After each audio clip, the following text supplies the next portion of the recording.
Thanks, Teresa, and welcome everybody. Look, I guess we're going to share with you in the next few minutes my experience and our collective experience in working in a remarkable program, in a remarkable institution, collaboratively to solve some of the most challenging problems in heart disease over the last decade. And I'll just start with, one of our patients. This is Chris. He is 30 years of age at the time that we were met with this challenge. Chris was born with congenital heart disease. That means that you're born with a genetic or a structural problem with your heart. And your heart has actually two chambers, but Chris actually uniquely had a single pumping chamber in the heart. So he has a single ventricle heart. And he had to survive that and a number of other issues in his heart, he had to undergo a large number of operations through his life up until the last operation was 14 years prior to him presenting to us. And this led to him having, so you can see there, this single chamber in the heart, it pumps blood out to this, I don't have a laser here, but you can see that up in the arrow, there's an artificial valve there. There was a valve that was replaced. That was actually the valve to his lungs, but because of the way his heart was transposed, the valve to his lungs actually serves as his aortic valve and takes the blood all the way out to his aorta and the whole body. His normal aortic valve, which is the valve that actually normally should be taking blood out of the whole body, is in this sort of cul-de-sac that doesn't supply anything, but that's where all his arteries that supplies his actual heart muscle, or the coronary arteries, reside. And the problem was that Chris was dying. This valve that was artificial there in the middle was severely narrowed, and he kept getting into heart failure. He had lost an enormous amount of weight, and none of the surgeons who looked after him thought that he would survive another operation. And therefore, he was referred to us to think, what do you think? Can you fix this problem?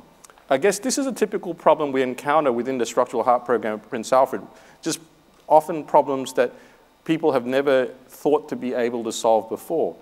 Obviously he couldn't have an operation, so the suggestion was, can we replace this valve by keyhole technique? And I'll talk about some of these problems, but to kind of solve this problem, it's not just a tour de force in terms of trying to do a fancy procedure that nobody's done before. You've got to look at the whole patient. Chris was extremely thin, he was malnourished. Because he had had this problem since birth, his entire body was very small. And so all his arteries were very small. In fact, people said, like, look, okay, think about doing a keyhole procedure, but actually you can't access his heart from any of his blood vessels because all his blood vessels are much smaller than is normal for an adult. So look, the crux of this talk is the transformation of medicine by the ability to replace major structures in the heart, such as heart valves, by not opening the chest, but by completely keyhole methods. And shown here are two valves that are sewn onto metal frames that can be delivered without opening the chest. But Chris was much more of a problem than that. So I'm going to take you through the whole journey. So we had to plan, so we agreed to do this, and we had a huge team, including pediatricians, nutritionists, surgeons, vascular surgeons, anesthetists, cardiologists, imaging specialists to try and work on this over a 3-month period. We worked with nutritionists so that Chris was admitted to a referring hospital so that they could work on his nutrition and rehabilitation and to bulk him up over a 3-month while we tried to figure out how this was possible. We then developed a plan from A through to H on the day that if plan A didn't work, we would go systematically B, C, D, E, and so and so forth. And you can see here that there was no way we could actually, theoretically, get to his heart from any vessel in his body because they were just too small. He had been born with this problem. But our vascular surgeons thought laterally. They thought, look, he's only 30. His vessels are actually much more stretchable or elastic than an 80-year-old. What we're going to do is we're going to do a little incision in his artery, and we're going to expand his artery in the leg from inside and then allow the passage of this valve. Well, we did that. We got the valve up to there, but because he's so small, this is the aortic arch, the angle of his arch to get down onto his valve was extraordinary. It was like something 133 degrees. A normal adult doesn't have this kind of turn, and these devices are not designed to make this kind of turn, so we had to adapt and do some really fancy things to get this device there. And then now this valve is actually within his narrowed valve, and then we expand it, and presto, it's there. Exactly at the right spot, and it actually works. There's no dye going back into his heart, so it's totally functional. It's no longer narrow, and it doesn't block that cul-de-sac where the arteries in his heart actually are supplied. And this was the first ever keyhole heart valve application for congenital heart disease. Chris was able to make a great recovery, go home a couple of days later, and go back to full-time work as an IT specialist. This is what we do as part of our program, and I guess it's a way to introduce how our field is being revolutionized over the last 20 years, going from open heart surgery on the left here to keyhole surgery and robotic surgery, and on the far right-hand side, completely keyhole methods of replacing heart valves. And since 2009, Prince Alfred has developed a kind of world-leading program for this transcatheter aortic valve implantation, a procedure where we replace the aortic valve without open heart surgery. And during this time, our field around the world has developed, with all these new procedures, you start by touching the untouchable. And so initially, clinical trials showed that it worked for inoperable patients or extreme risk individuals, then high risk individuals, then intermediate risk or moderately elevated risk individuals. And this year, we saw promising evidence that even low risk individuals perhaps could one day be treated by this, and perhaps most people with aortic valve disease can be treated not by surgery, but by keyhole technique. Look, one of the things that really makes this tick, one of the things that makes Prince Alfred special in this approach is a genuine interdisciplinary collaboration between cardiologists and surgeons, cardiac surgeons, vascular surgeons, nurses, geriatricians, imaging specialists, cardiac anesthetists. I mean, this is now a guideline direction in practice of our field, but in Prince Alfred, this happens organically and naturally. I'm not talking about just hanging out with Brian because, we're told to. We do so because we believe that it's in the patient's best interest, and we hang out. We have beers, and we are a team. And, one of the things that's unique about this is that Prince Alfred is the only institution in the Southern Hemisphere where all these hybrid structural heart procedures occur in the collaboration between a cardiologist and a surgeon. We believe that we may be the only institution in the world where a surgeon and a cardiologist work together day in, day out, where it's not legally mandated to do so, but because we believe that this is in the best patient's interest. And I guess in this journey, we've produced some of the best outcomes in the world. You can do a low-risk procedure well, but we've done most of these kind of procedures in the Southern Hemisphere where we pierce the apex of the heart and deploy a valve by keyhole technique. This kind of variant of this procedure has the highest mortality in the world. But to date, in the last 10 years, we've had zero mortality from this, and we're the only institution in the world to have zero mortality. The outcomes in Prince Alfred is so remarkable that in that 10 years, there was a continuous 5.5-year stretch where we had no patient die within 30 days of having a procedure. And I guess, the strength of your team can be perhaps judged by what happens when you have a catastrophe. And I'll show you one of our hard days. So we deployed a keyhole heart valve, and you can see this dye going up there. That's where the valve is. And the valve has fallen in to that pumping chamber of the heart in a patient that can't have an open chest operation again. Because we always work with surgeons, we immediately came through the apex of the heart, punctured it, and we managed to put a wire through that. See the bottom valve there?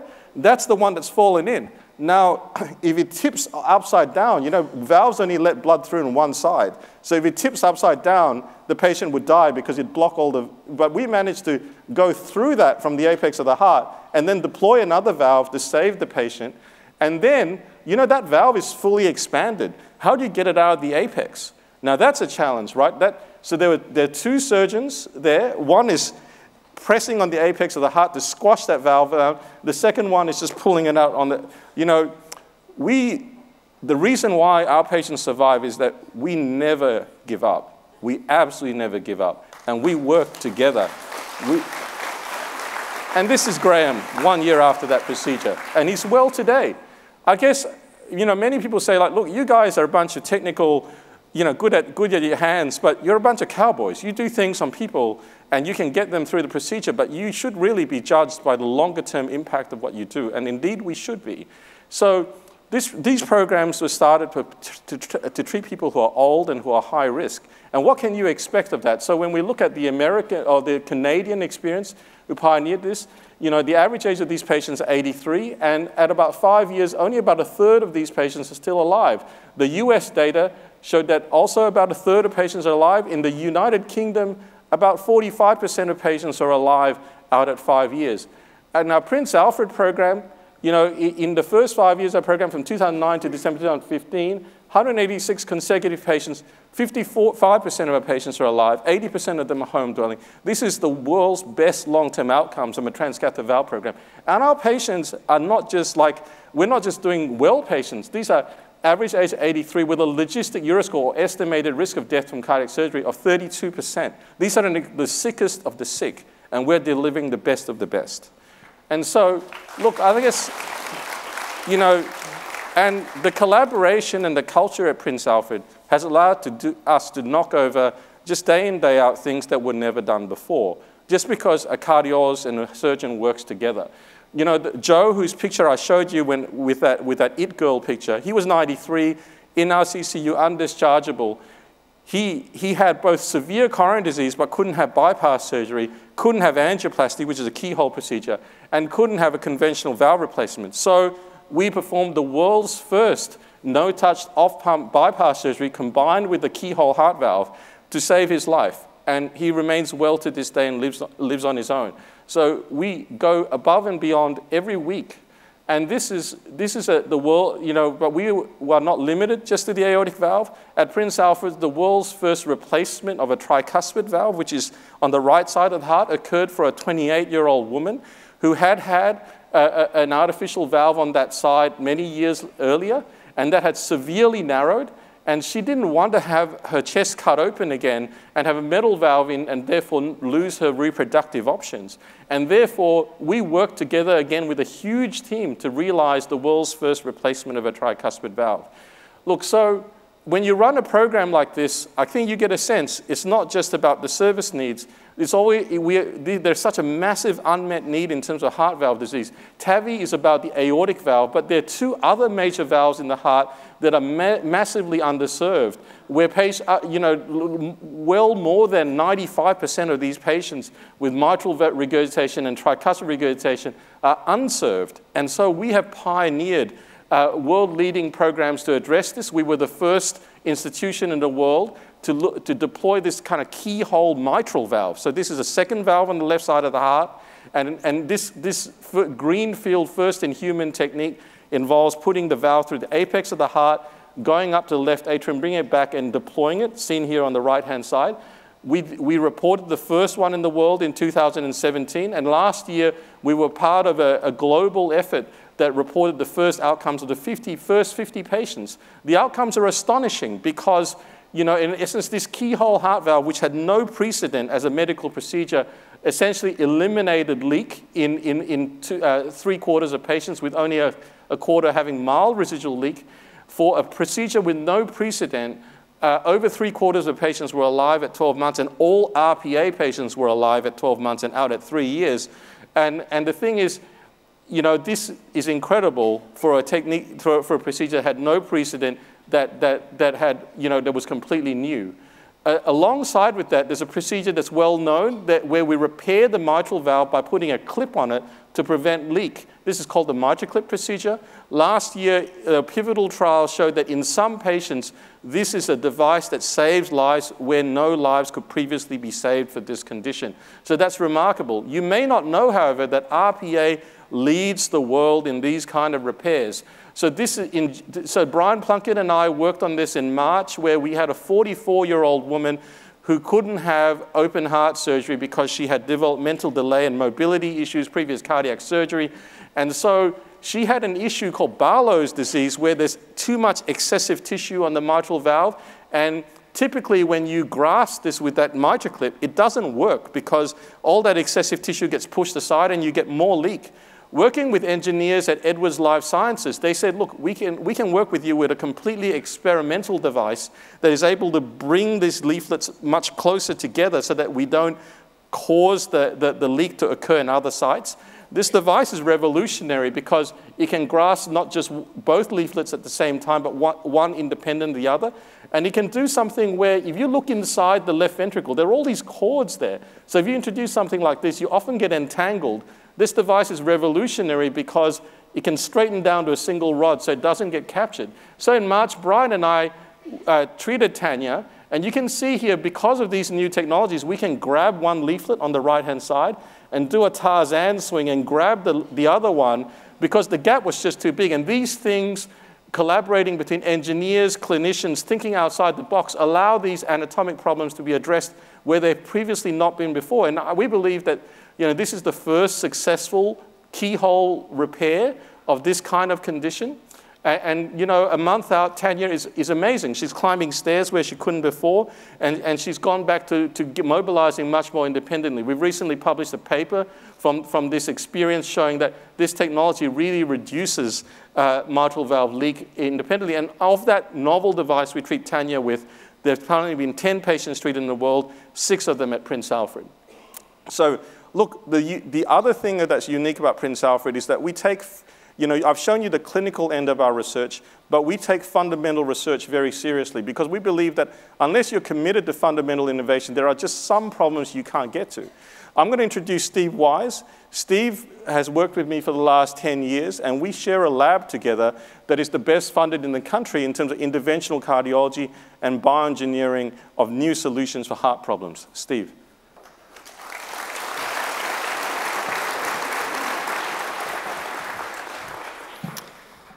It's 13 years, Martin. Okay, so my job, I identify as a bioengineer. So my job is to build new or better devices for these kind of problems. And so at the top of that pyramid, you see that's my primary job, invent a new solution, and over on the right, drive it into a patient population. But I think the important part of this pyramid is one that I didn't think about when I first started this, which is identifying an important unmet clinical need is the most important part of that pyramid. So unless we find good needs and unless the engineers understand them properly, then we can't design good solutions. So I would emphasize that the best part of our collaboration is that there's nuance to the needs that I couldn't possibly understand. So I live with the cardiologists, I try to study them and understand their language and behaviors. I go to their conferences, but still there's nuance that is not available to me unless I'm in a close partnership with one. So in simple terms, because I'm not a clinician, let me explain to you what the problem with these keyhole valves is. One of the major unmet needs is they leak around the outside when they're deployed. So the reason they leak is pretty simple. So we're implanting perfectly circular devices into a hole that is often an oval or some other ellipse shape, and often they're also calcified. So calcification from an engineering point of view is the annulus is full of concrete shark teeth. So when you deploy your completely circular valve, there is no way that it can oppose properly in that hole. So if you're getting a surgical valve, the surgeon can go around and suture right around that and make sure there's no leak. But the way we do TAVI, you just place it in the hole. So you can see in that slide there where the red arrows are, there can be really large areas of leak. And the clinical consequences of that is what the graph shows. Your death rate at kind of 3 years is twice as high if you have leak around your valve. Sort of kind of undermines the procedure in the first place. So we're trying to solve paravalvular leak. And so what we did, we worked with some polymer scientists to develop a rapidly expanding hydrogel. We worked with some engineers to place the gel on the bottom of a transcatheter device. So on the left-hand side, you can see what a transcatheter valve looks like, and our hydrogel is at the bottom in blue. Its job is to expand very rapidly when it gets wet. And in the side view, you can see, okay, you've put a TAVI in, it's got leak around the outside, and the hydrogel's job is kind of like an airbag. It's got to expand to fill an irregular space. Yeah, so look, this is a busy slide, but it's meant to just touch on, we had lots of competing things to think about when we're designing a hydrogel. It wasn't a straight up case of just designing a gel that expands really fast. So that's part of it. So the key features were, it has to expand to a great extent. So our gels expand 30 times their starting volume. And that's important for a few reasons. One is the holes around these devices can be very big. The second part is the profile of the device has to be the same. Like Martin said, some people's vessels are very small. The valve has to get over a wire up to the place where we're going to deploy it. So it has to start out very small but expand very big. The The second thing to think about is that most of the cardiologists I know are in a hurry. So the gel has to expand really quickly. It has to be, if I suggest to them that their procedure time might be expanded, they're not going to use the device, right? So it has to expand very big, but also very quickly. And then we spend a lot of time studying the biocompatibility. Of course, it has to be good for you when I put it inside you. And it has to last a long time and not rupture. So we studied biomechanics and biocompatibility. And then last of all, it has to expand in a way that is not too aggressive. If it pushes too hard against your annulus, it can ruin your conduction system. You can need a pacemaker or have some other off-target effect. So it's both rapid expansion and a lot of expansion, but in a way that's gentle, that doesn't affect your anatomy. So it was kind of a difficult challenge to develop a polymer like this, which is why it took us 10 years. And then the last part of this is we had no models in the lab to test whether this was a good idea. So I can design gels all day, but unless I have models that reflect what's happening in people, then we can't validate what we're doing. So in these test models, we created, in the middle there, it's an annulus we made that simulates calcification. So we put big ridges on it on purpose so that when we place a TAVI inside it, it has these huge areas of leak. And on the left-hand side of each of those videos is if you just place a TAVI in that hole. And then on the right-hand side of each one is if you have our seal in place, it completely eliminates the leak going through the device. Yeah, so I've breezed through 10 years of innovation, but I'll let Martin finish with a vision for the future. Look, that work resulted in our first ever NHMRC grant for TAVI, which was awarded to us this year.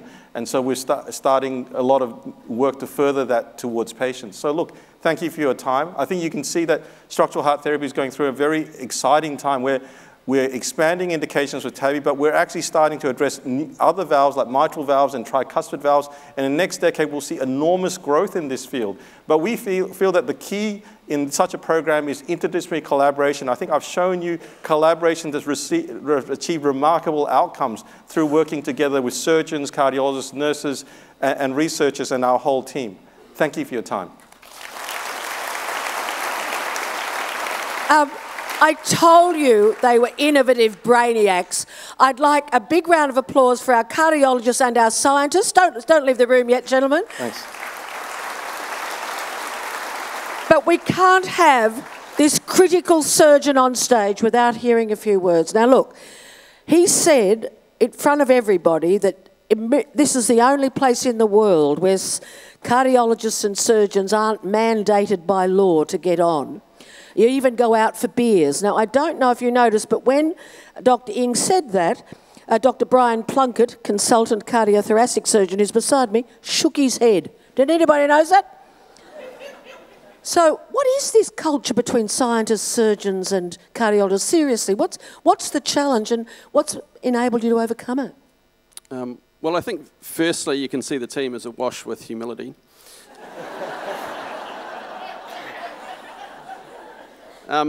Look, innately between cardiologists and surgeons, there's always been a limited degree of friction. We somewhat compete for the same patients. We all believe our particular procedure is the best and so forth. So perhaps, as this new technology came through, transcatheter technology came through, there was always an uneasiness, particularly as we saw cardiologists again going for a big population of our patients and dragging them off for an arguably better procedure.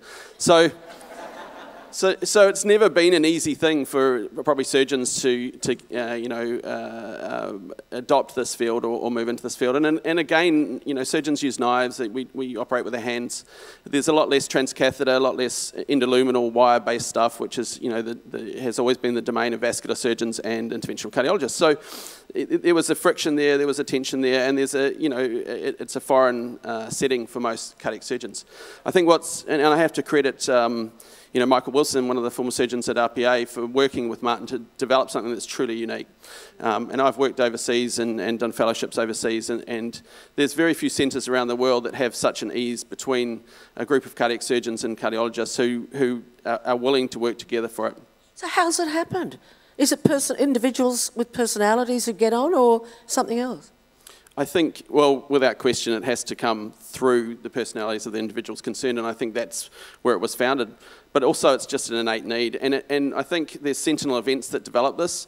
It's easy enough to do straightforward procedures. It's when you have a disaster or a crash the different people in the room contributing equally and solving problems is what brings people together and makes people realise that it's not about the 99%, it's about the 1%, and that's what makes a difference in a program going forward. Look, our time's up, but I've got to ask you one more thing. Obviously, on behalf of all patients and those of us who might have our plumbing go wrong in the heart over the next decade, clap them and curry favour with them now. But I just want to say, given you kept using the term world first, is the involvement of someone who I understand is a basic scientist critical to this as well? And I understand calling you a basic scientist is like the ultimate accolade. It's a positive. Yeah, of course. I mean, you know, we all have an innate responsibility if you're doing pioneering work to publish that, to, you know, propagate it. And the converse is true. If you want to be at the forefront of what you're doing and if you want to deliver really high quality outcomes, you have to have, you know, a basic science, core lab-based approach. You have to be engaged in the academia and the literature. Without that, you're kind of just flying blind, and that's not what we want to do in our health sector. Look, gentlemen, thanks so much. Thank you.